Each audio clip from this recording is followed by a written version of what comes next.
अमीर ननद की गरीब भाभी। रीना एक मध्यम परिवार की लड़की थी, लेकिन उसकी भाभी शिवानी एक बड़े घर की बेटी। शिवानी की शादी अभिषेक से लव मैरिज थी।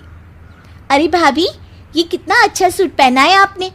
काश ऐसा मैं भी पहन पाती। अरे क्यों नहीं रीना, वैसे भी तुम्हारा और मेरा नाम तो एक ही है, जब मन करे पहन लेना। भाभी, आपको आपके पापा ने कितने अच्छे कपड़े गहने दिए हैं। मैं उनकी इकलौती बेटी जो हूँ। बेटी तो मैं भी इकलौती हूँ, लेकिन क्या करे, पापा है नहीं, पता नहीं कैसे होगी मेरी शादी। तभी वहाँ शिवानी की सास आ जाती है। अरे क्यों नहीं करेगा भाई तेरी शादी धूमधाम से, आखिर जिम्मेदारी है तो उसकी।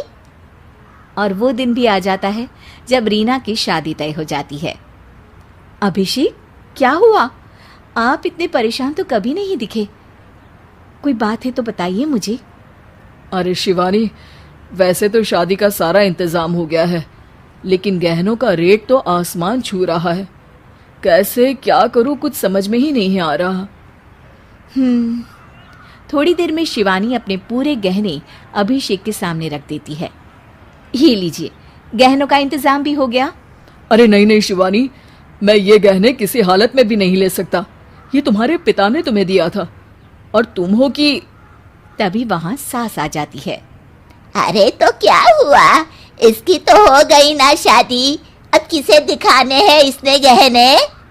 सास गहनों का डिब्बा शिवानी के हाथ से लेकर वहां से चली जाती है। रीना की शादी धूमधाम से होती है और अब वो बड़े घर की बहू बन जाती है। वहीं रीना की शादी के बाद शिवानी और अभिषेक उसकी शादी के कर्जों से डूब जाते हैं। मैं सोच रही हूँ नौकरी करनी शुरू कर दूँ, वैसे भी पढ़ी लिखी हूँ, आपकी थोड़ी मदद भी हो जाएगी। वैसे शिवानी, कुछ दिन कर लो तो अच्छा ही होगा, क्योंकि ज़रूरत भी है। अब शिवानी भी नौकरी करने लगती है और घर खर्चे में अभिषेक का हाथ बटाती है। एक दिन शिवानी, रीना का फोन आया था, कह रही थी कि आने वाले त्योहार में उसके ससुराल जाना है। ठीक है माँ। अरे ठीक तो है, लेकिन एक काम कर लेना, उसके सास ससुर से लेकर पूरे खानदान के कपड़े मिठाइयाँ सब ले आना, और हो सके तो रीना के लिए छोटे से कान में पहनने के बूंदे भी। और क्या है ना, शादी में उसे सारी बड़ी बड़ी कान की ज्वेलरी दी थी, घर में पहनने के लिए तो उसके पास कुछ भी नहीं है। शिवानी सोच में पड़ जाती है कि वो क्या करे, क्योंकि कर्जों और घर के खर्चों के बाद तो पैसे बचते ही नहीं थे। शिवानी फिर अपने पिता को फोन करती है और उनसे पैसे मांगती है।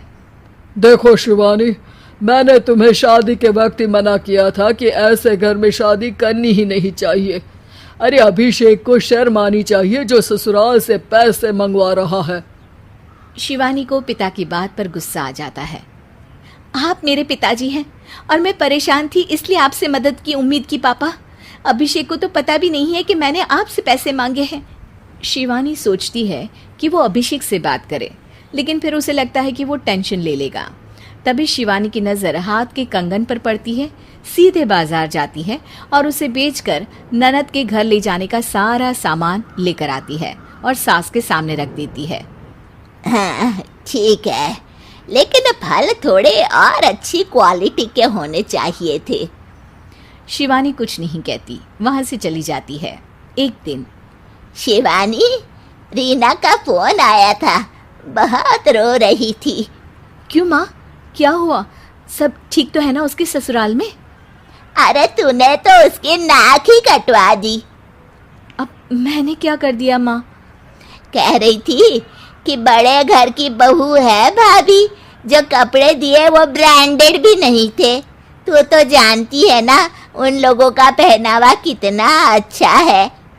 तू तो मेरी बेटी का भला कभी सोचती नहीं। हाय भगवान, अरे बड़े घर की बहू है, इसी बात की जलन है ना तुझे, लेकिन याद रख मेरी बेटी का सोचने के लिए भगवान है, तुम लोग कभी उसका बुरा नहीं कर पाओगे।